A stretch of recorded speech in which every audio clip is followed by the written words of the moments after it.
ಮಾಡ್ತಾರೆ. I can stand before God today and say, I don't want a single person sitting here to go to hell. ನಾನು ಆ ನ್ಯಾಯ ತೀರ್ಮಾನ ದಿವಸ ನಿಂತ್ಕೊಂಡು ಹೇಳ್ತೀನಿ, ನಾನು ಇಲ್ಲಿರುವಂತ ಒಬ್ಬ ವ್ಯಕ್ತಿ ಕೂಡ ನರಕಕ್ಕೆ ಹೋಗಬಾರ್ದು ಅಂತ Otherwise I ಬಯಸಿದೆ. will not come here. ಇಲ್ಲ ಅಂದ್ರೆ ನಾನು ಇಲ್ಲಿ ಬರ್ತಾ ಇರಲಿಲ್ಲ. Not only I don't want anybody to go to hell, ನಾನು ನೀವು ನರಕಕ್ಕೆ ಯಾರು ಹೋಗಬಾರ್ದು ಅಂತ ಅಲ್ಲ, I don't only want you to go to heaven, I want you to get a reward when you go to heaven. ನಾನು ನೀವು ಪರಲೋಕಕ್ಕೆ ಹೋಗಬೇಕು ಅನ್ನೋದು ಮಾತ್ರ ಇಚ್ಛೆ ಅಲ್ಲ, ನೀವು ಹೋದ್ರೆ ಅಲ್ಲಿ ವರಗಳನ್ನು ಪಡ್ಕೊಳ್ಬೇಕು, ಬಹುಮಾನವನ್ನು ಪಡ್ಕೊಳ್ಬೇಕು I ಅಂತ. can stand before God now and say, I want every one of you to get a reward from Jesus Christ when you go to heaven. ನಾನು ಅಲ್ಲಿ ಮುಂದೆ ನಿಂತು ಹೇಳ್ತೀನಿ, ನೀವು ಎಲ್ಲರೂ ಹೋಗಿ ಅಲ್ಲಿ ಬಹುಮಾನವನ್ನು ಪಡ್ಕೊಳ್ಬೇಕು ಅಂತ ಬಯಸಿದೆ ಅಂತ. I don't want you to go to heaven with empty hands, no reward. ನಿಮಗೆ ಯಾವುದೇ ಒಂದು ಬಹುಮಾನ ಇಲ್ಲದೆ ನೀವು ಅಲ್ಲಿ ಹೋಗಬೇಕು ಅಂತ ನಾನು ಬಯಸೋದಿಲ್ಲ, ಬರೀ ಕೈಯಲ್ಲಿ. All of you to get a reward. ನಾನು ಬಯಸ್ತೀನಿ ನೀವು ಎಲ್ಲರೂ ಆ ಒಂದು ಬಹುಮಾನವನ್ನು ಪಡ್ಕೊಳ್ಬೇಕು. If you want to get that reward, start with this simple ABC of the Christian life. ಅಲ್ಲಿ ನೀವು ಬಹುಮಾನವನ್ನು ಪಡ್ಕೊಳ್ಬೇಕು ಅಂದ್ರೆ ಕ್ರಿಸ್ತಿಯ ಜೀವಿತದ ಈ ಅ ಆ ಇ ಅನ್ನು ಕಲಿತುಕೊಳ್ಳಿ. The children when they go to kindergarten they learn ABC. ಮಕ್ಕಳು ಶಿಶು ವಿಹಾರಕ್ಕೆ ಹೋದಾಗ ಅ ಆ ಇ ಕಲಿತುಕೊಳ್ತಾರೆ. Same way, here's the ABC of the Christian life. ಕ್ರಿಸ್ತಿಯ ಜೀವಿತದ ಅ ಆ ಇ ಇದು. Are you ready? ಸಿದ್ಧರಿದ್ದೀರಾ to learn it? ಅದನ್ನ ಕಲೀಲಿಕ್ಕೆ. This is the ABC. ಇದು ಅದು ಕ್ರಿಸ್ತಿಯ ಜೀವಿತದ ಅ ಆ E. Man looks on the outward appearance, God looks at your heart. ಮನುಷ್ಯ ಹೊರಗಿನ ತೋರಿಕೆಯನ್ನ ನೋಡ್ತಾನೆ, ಆದ್ರೆ ದೇವರು ಹೃದಯವನ್ನ ನೋಡ್ತಾರೆ. Don't try to study other doctrines and all before you learn ABC.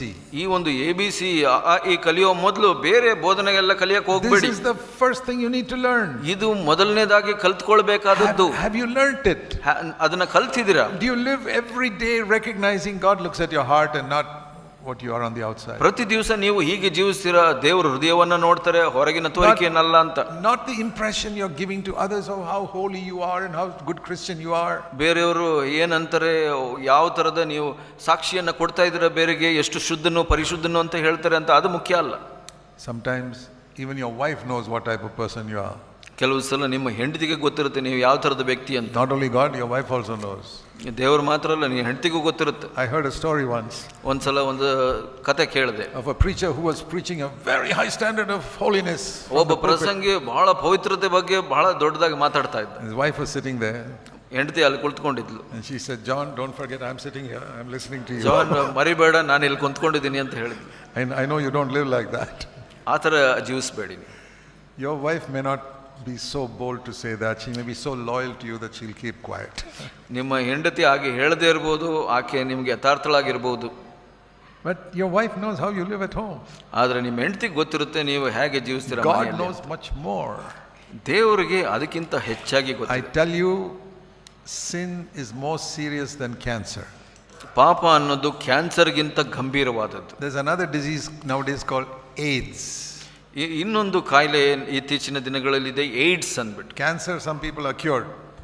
ಕ್ಯಾನ್ಸರ್ನಲ್ಲಿ ಕೆಲವರಿಗೆ ಗುಣ ಹೊಂದ್ತಾರೆ. AIDS, nobody is cured.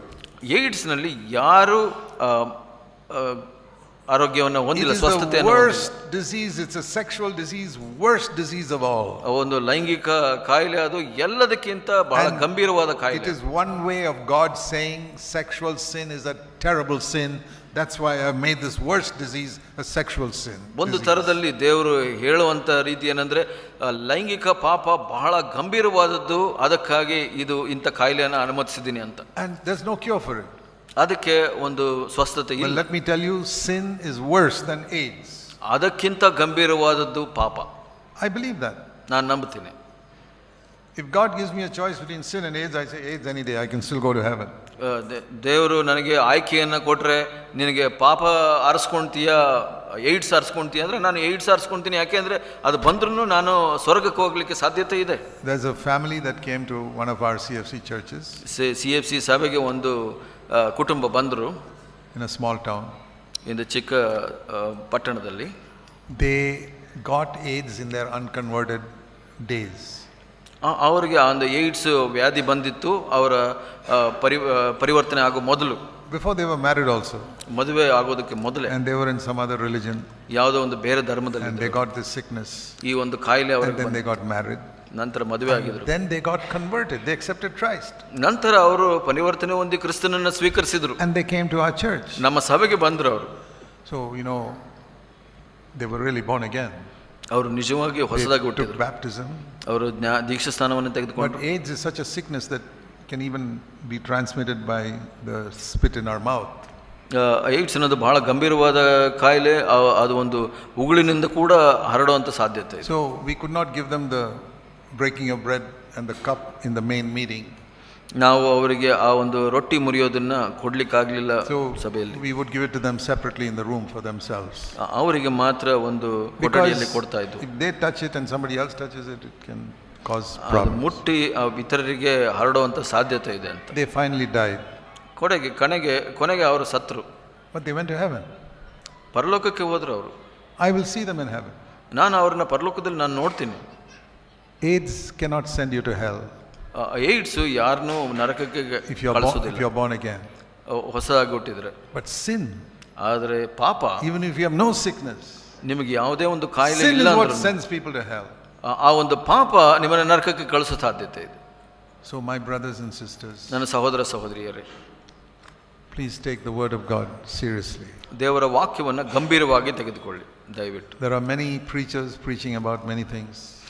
ಬಹಳಷ್ಟು ಪ್ರಸಂಗಿಗಳು ಬಹಳಷ್ಟು ವಿಷಯಗಳನ್ನು ಬೋಧಿಸ್ತಾರೆ. God has commissioned me ದೇವರು ನನಗೆ ಆರಿಸಿಕೊಂಡಿದ್ದಾರೆ to preach to his people to stop sinning. ತನ್ನ ಜನರಿಗೆ ಇದನ್ನು ಬೋಧನೆ ಮಾಡಲಿಕ್ಕೆ, ಯಾರು ಪಾಪ ಮಾಡಬಾರದು ಅಂತ ಬೋಧನೆ ಮಾಡಲಿಕ್ಕೆ ನನ್ನನ್ನು ಆರಿಸಿದ್ದಾರೆ. Hate sin. ಪಾಪವನ್ನು ಹಗೆ And ಮಾಡಿ to pray to God, ದೇವರನ್ನ ಪ್ರಾರ್ಥಿಸಿ, Lord, give me the power of your Holy Spirit ನಿನ್ನ ಪವಿತ್ರಾತ್ಮನ ಬಲವನ್ನು ನನಗೆ so ಕೊಡು that Swami. I will not sin. ನಾನು ಪಾಪ ಯಾವಾಗಲೂ ಮಾಡಬಾರದು. I want to tell you another thing. ಇನ್ನೊಂದು ವಿಷಯ ನಿನಗೆ You ಹೇಳಲಿಕ್ಕೆ ಇಷ್ಟಪಡ್ತೀನಿ. cannot stop sinning with your own power. ನಿಮ್ಮ ಸ್ವಂತ ಬಲದಿಂದ ಪಾಪವನ್ನು ನಿಲ್ಲಿಸಲಿಕ್ಕೆ ಸಾಧ್ಯ. That's why you must pray to God and say, Lord, give me the power of the Holy Spirit to stop sinning in my heart. ಅದಕ್ಕಾಗಿ ನೀವು ಕರ್ತನಲ್ಲಿ ಪ್ರಾರ್ಥನೆ ಮಾಡಬೇಕು, ಪವಿತ್ರಾತ್ಮನ ಬಲವನ್ನು ಕೊಡು, ನನ್ನ ಹೃದಯದಲ್ಲಿ ನಾನು ಪಾಪ ಮಾಡಬಾರದು ಅಂತ. And all of you should pray that prayer. ಎಲ್ಲರೂ ಆ ಪ್ರಾರ್ಥನೆಯನ್ನು ಮಾಡಬೇಕು. Please do that when you go to bed tonight. ಇವತ್ತು ನೀವು ಮಲಗಲು ಹೋದಾಗ ಆ ಪ್ರಾರ್ಥನೆಯನ್ನು ಮಾಡಿ. Say, Lord Jesus, ಕರ್ತನಾದ ಯೇಸುವೇ, heard something very serious today. ನಾನು ಗಂಭೀರವಾದ ವಿಷಯವನ್ನು ಇವತ್ತು And I ಕೇಳಿದೆ. want to obey you. ನಾನು ನಿನಗೆ ವಿಧೇಯನಾಗಬೇಕು. Not just to go to heaven, ಪರಲೋಕಕ್ಕೆ ಹೋಗೋದು but ಮಾತ್ರ because ಅಲ್ಲ. you died to save me from this sin. ನೀನು ನನ್ನನ್ನು ಈ ಪಾಪದಿಂದ ರಕ್ಷಿಸಲಿಕ್ಕೆ ನೀನು ಸತ್ತೆ. So I want to hate it because it killed you on the cross. ಅದನ್ನ ನಾನು ಹಾಗೆ ಮಾಡ್ಬೇಕು, ಯಾಕೆಂದ್ರೆ ಆ ಪಾಪ ನಿನ್ನನ್ನ ಶಿಲುಬೆ ಮೇಲೆ ಸಾಯಿಸ್ತು. You should not avoid sin just to go to heaven. ಪರಲೋಕಕ್ಕೆ ಹೋಗ ಮಾತ್ರ ನಾನು ಪಾಪವನ್ನ I'll tell you, ತ್ಯಜಿಸಬೇಕು ಅಂತಲ್ಲ. I'm not avoiding sin because I want to go to heaven. ನಾನು ಪಾಪವನ್ನ ಹಾಗೆ ಮಾಡ್ತಾ ಇರೋದು ಪರಲೋಕಕ್ಕೆ ಹೋಗ್ಬೇಕು ಅಂತ. I avoid sin because it killed my savior. ಯಾಕೆ ಅದನ್ನ ತ್ಯಜಿಸ್ತೀನಿ ಪಾಪವನ್ನ ಅಂದ್ರೆ ನನ್ನ ರಕ್ಷಕರನ್ನ ಅದು ಸಾಯಿಸ್ತು. It hurts the Lord Jesus when he sees me sin. ನಾನು ಪಾಪ ಮಾಡೋದನ್ನ ಕರ್ತನ ನೋಡಿದ್ರೆ ಆತನಿಗೆ ನೋವಾಗುತ್ತೆ. And I don't want to hurt him. ಅವನಿಗೆ ಮತ್ತೆ ನೋವು ಮಾಡಲಿಕ್ಕೆ ನಾನು ಇಷ್ಟಪಡೋದಿಲ್ಲ. I don't care whether I go to heaven or hell, but I don't want to displease my Lord. ನಾನು ನರಕಕ್ಕೆ ಹೋಗ್ತೀನೋ ಸ್ವರ್ಗಕ್ಕೆ ಹೋಗ್ತೀನೋ ಅದು ಮುಖ್ಯ ಅಲ್ಲ ನನಗೆ. ನನ್ನ ಕರ್ತನನ್ನ ನೋಯಿಸಬಾರ್ದು. I'll tell you what I've told the Lord many times. ಬಹಳ ಸಲ ನಾನು ನನ್ನ ಕರ್ತನಿಗೆ ಹೀಗೆ ಹೇಳಿದೆ, Lord Jesus, ಕರ್ತನಾದ ಯೇಸುವೆ, I'm willing to go to hell if you are there. ನೀನು ನರಕದಲ್ಲಿದ್ರೆ ಅಲ್ಲಿಗೆ ಹೋಗ್ಲಿಕ್ಕೂ ನಾನು ಸಿದ್ಧನು ಸ್ವಾಮಿ. Because then my hell will become heaven. ಆ ಒಂದು ನರಕನೇ ನನಗೆ ಸ್ವರ್ಗವಾಗ್ಬಿಡುತ್ತೆ. I'm looking to be with you wherever you are. ನೀನು ಎಲ್ಲಿಗೆ ಹೋದ್ರು ನಿನ್ನ ಜೊತೆ ಇರ್ಲಿಕ್ಕೆ ನಾನು ಇಷ್ಟಪಡ್ತೀನಿ. If you're in the desert, I'll be in the desert.